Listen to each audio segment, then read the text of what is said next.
Doctor doctor व्यास नमस्ते।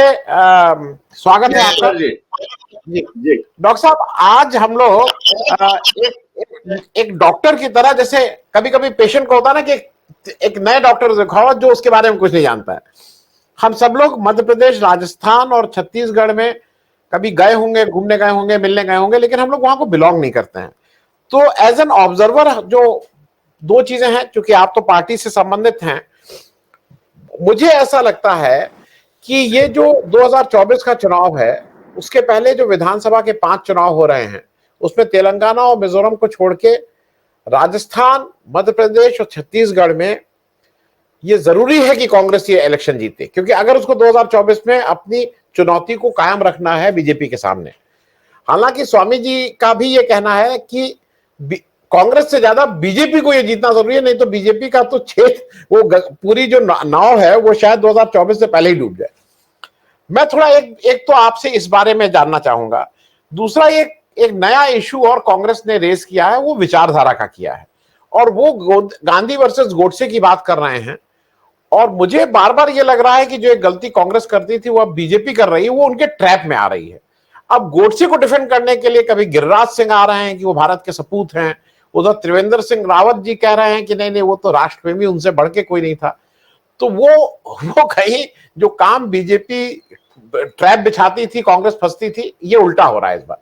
मैं दोनों विचारधारा की बात पे भी सुनना चाहूंगा, और ये कांग्रेस के लिए कितना अहम ये विधानसभा चुनाव है, इस पे भी आपकी राय जानना चाहूंगा।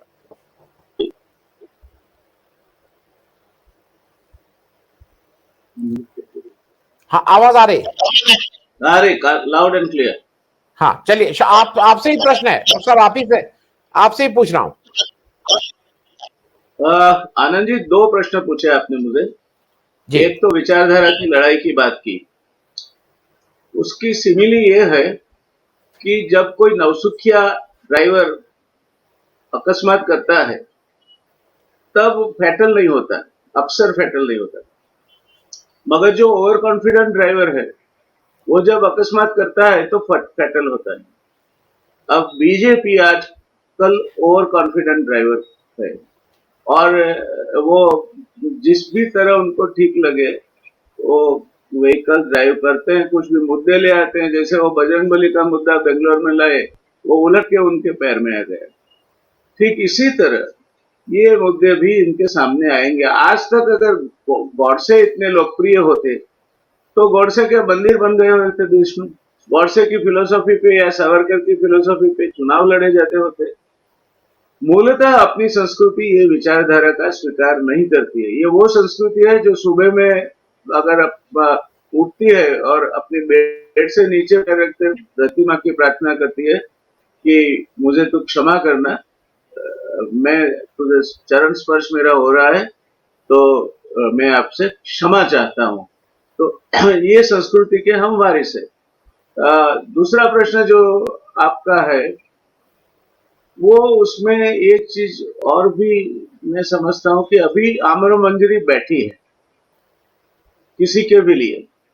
और हमारे गुजराती में एक कहावत है कि आंबे यानी कि आम के पेड़ पे जब मंजरी बैठती है तब कैरी की वखारों के हिसाब नहीं लगाते, क्योंकि कई चीजें आती है इन बिटवीन। वेदर चेंज होता है, कोई रोग आता है, आंधी आती है। तो ये मैं मानता हूँ कि ये आने वाला समय जैसे जैसे नजदीक आता जाएगा नवंबर के, ये आम कितने टिकते हैं और कौन से आम के वृक्ष पे टिकते हैं पता चलेगा। मगर आसार तो ये आपने बहुत सही कहा कि एक एक घड़ा है, वो भरा हुआ है, उसको अगर कंकर मारा आपने तो उसे डर है फूटने का। तो खाली घड़ा, फूटा हुई ठिकरी है, उसको कोई फर्क नहीं पड़ता। तो अगर चिंता किसी को करनी है तो बीजेपी के लिए सब कुछ दांव पे लगा है। आने वाला लोकसभा इलेक्शन में नरेंद्र मोदी जी फिर से चुन के आएंगे नहीं आएंगे, नरेंद्र मोदी जी नहीं आएंगे तो बरगद के पेड़ के नीचे और तो कुछ ग्रो नहीं हुआ है, तो ये इनकी जो पीढ़ी है उसका क्या होगा, वगैरह वगैरह कई चीजें ताक पर है। तो मैं मानता हूं कि बीजेपी को ज्यादा चिंता है, कांग्रेस के लिए भी चिंता ज्यादा कम में थोड़ी कम है। कांग्रेस को भी पुनः स्थापित होना है, तो ये दोनों राज्य इनके लिए इम्पोर्टेंट है। उतना ही नहीं, मगर एडवांटेज कांग्रेस है। एक जगह पे सिंधिया का फैक्टर है और पायलट को करीब करीब शांत कर दिया गया है। और दूसरी जगह पे मामा का जो, जैसे नरेंद्र मोदी का अभी उतना सारा दबदबा नहीं रहा, मामा का भी शीन जो बॉल की घिसती है कुछ ओवरों की बॉलिंग के बाद, वैसे इनकी भी शीन घिसी हुई है। तो वहां और महाराज की अपनी लोकप्रियता के कुछ मुद्दे हैं, क्योंकि महाराज धरती पे आते नहीं हैं। तो ये महाराज का बीजेपी में जाना स्वतः एक बीजेपी का प्रॉब्लम है मध्य प्रदेश में। ये कि इसकी कंपैरिजन में कमलनाथ मजे हुए खिलाड़ी है और मैं मानता हूं कि वो अच्छी तरह खेलेंगे। हालांकि रस्म ये रही है कि राजस्थान में उलट पुलट होती है, 5 साल कांग्रेस है, 5 साल भाजपा है। पर मेरा व्यक्तिगत मानना यह है कि अगर ऐसे ही चला और कोई कांग्रेस ने गलती न कर दी तो राजस्थान में कांग्रेस रिपीट होगी। और मध्य प्रदेश में एडवांटेज कांग्रेस है। मैं यही नहीं कहता अभी कि नहीं कांग्रेस ही आएगी, मगर मध्य प्रदेश में तो पैसे भी कांग्रेस आई थी। ये तो उनका घर लूट के बीजेपी ने अपना शासन लगाया है। तो वहां देखिए विजयवर्गीय का भी जो उनका एक दबदबा था वो खत्म हो गया। इनके पास शिवराज सिंह के अलावा कोई ऐसा नेता नहीं है जो जाके नेतृत्व कर सके। और शिवराज सिंह का जो मामा का जो एक मोहिनी था, वो मोहिनी काफी हद तक कम हुई है। तो दोनों राज्यों में मैं मानता हूं कि कांग्रेस को कॉम्प्लेसेंट होने की कोई जरूरत नहीं है। अभी आम्र मंजूरी लगी है, मगर कांग्रेस के आम के पेड़ पे थोड़ी ज्यादा लगी हुई दिखती है, बीजेपी के आम के पेड़ पे थोड़ी कम लगी हुई दिखते हैं। तो मूलतः क्या होता है, जैसे जैसे हम आगे चलते जाएंगे पता चलेगा। मगर आज की तारीख में जो हो रहा है, और गुजरात में भी देखिए कर्नाटका की सरकार जिस वजह से गई वो 40% वाला मुद्दा था। आज गुजरात कर्नाटक के बिल्कुल कदम पे, चश्मे कदम पे चल रहा है। ये शायद they are going to be in race with Karnataka कि हम 40% नहीं चलेगा, 50-50 कर देंगे। तो गुजरात में भी नेतृत्व नहीं है, करप्शन की भरमार है।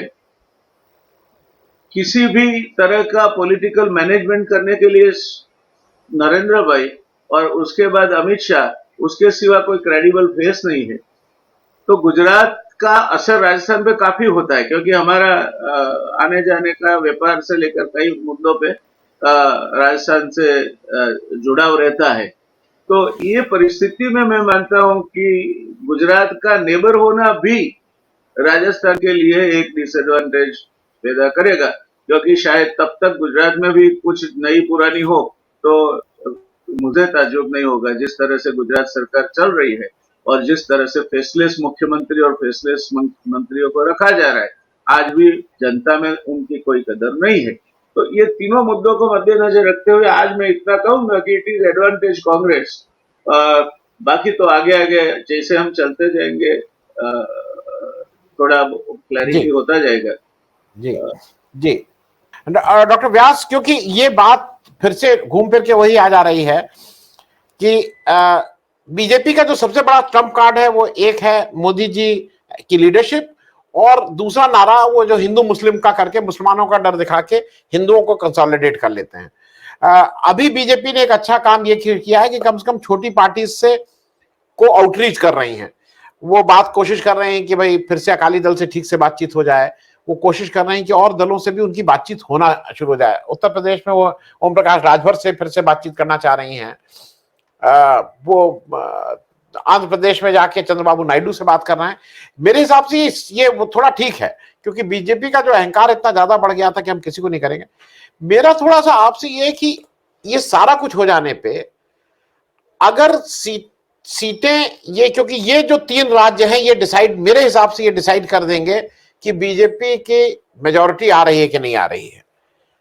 ऐसे में राहुल गांधी आज हर रोज अपना कुछ ना कुछ दो, अब वो भले ही 2 कदम आगे बढ़े कि 1 कदम आगे बढ़े कि आधा कदम, लेकिन आगे बढ़ रहे हैं। मोदी जी के लिए ज्यादा बड़ी चिंता राहुल गांधी है, कांग्रेस पार्टी है कि विपक्ष है? मैं ये 3 इस ऑर्डर में पूछ रहा हूं।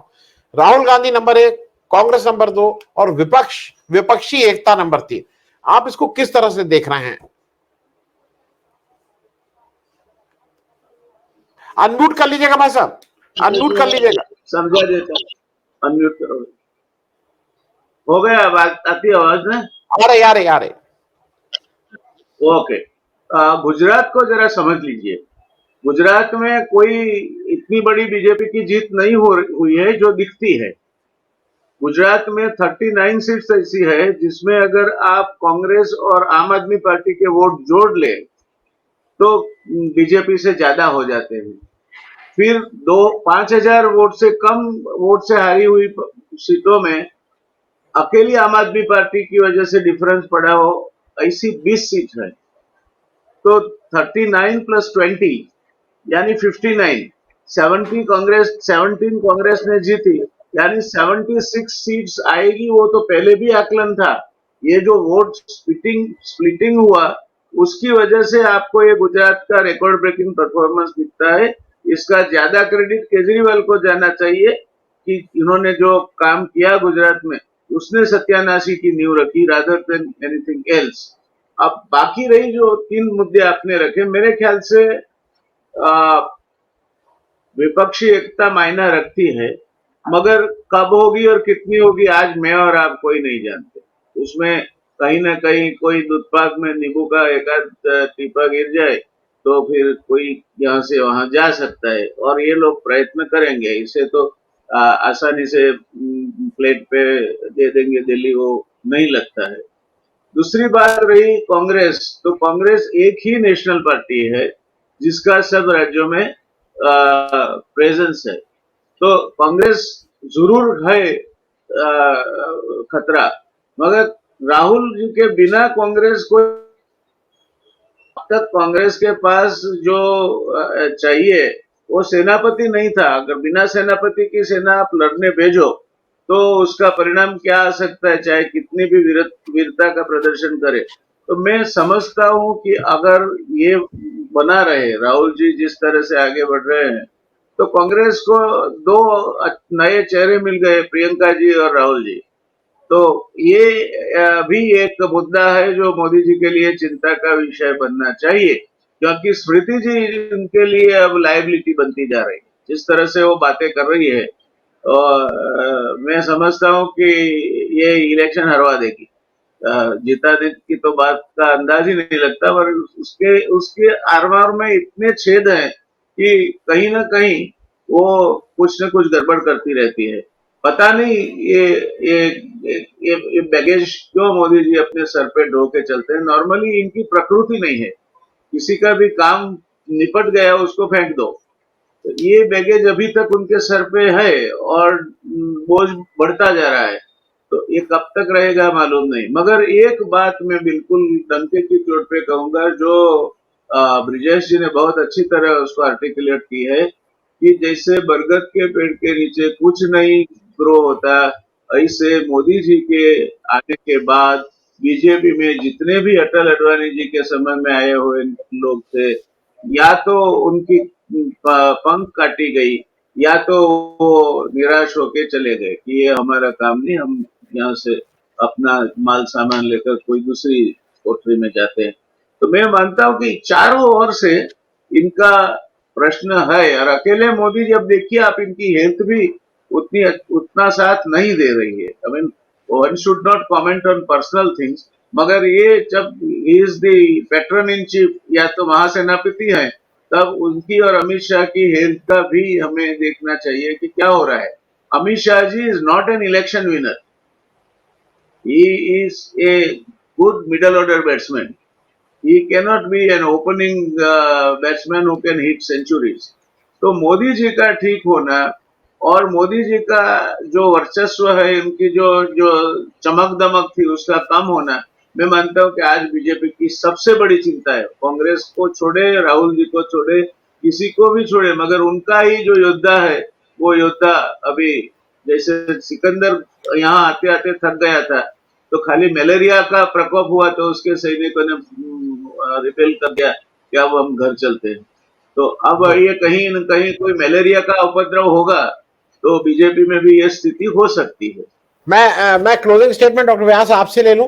मैं थोड़ा एक चीज इसलिए कि वो बात चर्चा हो गई इसलिए कह दे रहा हूं, नहीं तो अलग से उस पर चर्चा नहीं करते। जैसे प्रोफेसर अखिल ने कहा ना, एक ये चर्चा चल रही है कि नीतीश कुमार जी फूलपुर से लड़ेंगे। मैं जितनी पॉलिटिक्स आप, क्योंकि हम सब लोगों में आप ऐसे हैं जो जो जो प्रैक्टिसिंग पॉलिटिशियन है, जो सार्वजनिक जीवन में जीते हैं। मेरे हिसाब से दो तीन कारण ऐसे हैं कि नीतीश कुमार फूलपुर से चुनाव नहीं लड़ेंगे। मैं बता दे रहा हूं। नंबर एक, वो जिस जात विशेष से आते हैं, वो जात विशेष अपने लीडर स्टेट वाइज चेंज करती है। वो बिहार की जात वाले बिहार में अपना करते हैं, तो यूपी वाले जो सोनेलाल पटेल थे उनको बिहार में कोई नहीं। उसी तरह से अगर पटेल लोग गुजरात के हैं तो वो यहां पे नहीं होते। एक दूसरा, वो फूलपुर इसलिए कहा जा रहा है कि उस जात विशेष का थोड़ा बोलबाला है। एक जगह और बोलबाला है, वो मिर्जापुर, जहां से अनुप्रिया पटेल आती हैं, लेकिन ये भी नहीं करेंगे। तीसरा मुझे यह है कि नीतीश कुमार को, देखिए मोदी जी गुजरात से जब बनारस लड़ने आए तो वो बीजेपी के डिक्लेयर्ड प्राइम मिनिस्टर कैंडिडेट थे और बनारस से प्राइम मिनिस्टर लड़ रहा था। नीतीश कुमार जी न आज, और मेरे ख्याल में जितना मैं समझता हूं, इलेक्शन तक कभी डिक्लेयर्ड प्राइम मिनिस्टर कैंडिडेट नहीं होंगे।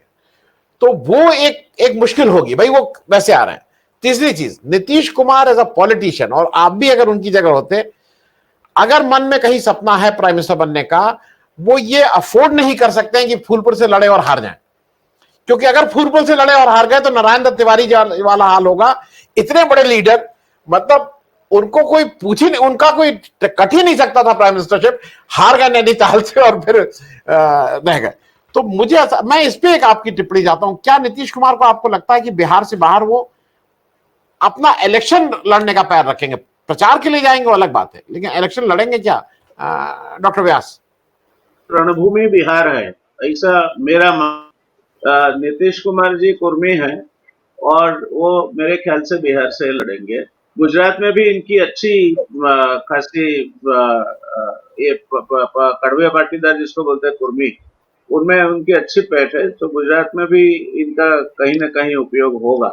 ये दो चीजें अभी तो मुझे दिखती है, बाकी जैसे आगे बढ़ते जाएंगे। मगर ये आपकी बात है कि अभी अगर संयुक्त मोर्चा होता है तो शायद प्राइम मिनिस्टर कैंडिडेट तो बाद में ही तय होगा। मगर एक बात चलते चलते मैं आपको बताना चाहूंगा कि मोरारजी भाई देसाई जब पहली इलेक्शन लड़े संयुक्त महाराष्ट्र गुजरात का वो असेंबली का, तब वो 800 मत से हार गए और फिर बाई इलेक्शन लड़े अहमदाबाद के लेबर एरिया से, असारवा से, और वो जीत के फिर पहुंचे और मुख्यमंत्री बने। तो ऐसा ऐसा अपसेट कभी हो जाता है। और अगले दिन मोरारजी भाई को पूछा गया था पत्रकारों के जरिए द्वारा कि क्या आपका रिजल्ट की कोई चिंता कर नहीं? वो बोले मेरे मुझे लीड कितनी मिलती है, अगले वाला डिपॉजिट बचाता नहीं बचाता है, उतनी चिंता है। वो मोरारजी भाई जैसे 800 मत से हार गए। तो जी हो जी सकता है कोई भी उलट, फिर तो कैरन सरप्राइज विन जो पुल ऑन कर गए वो भी एक दूसरा एग्जाम्पल है। तो जी ये politics is a very glorious game of uncertainties.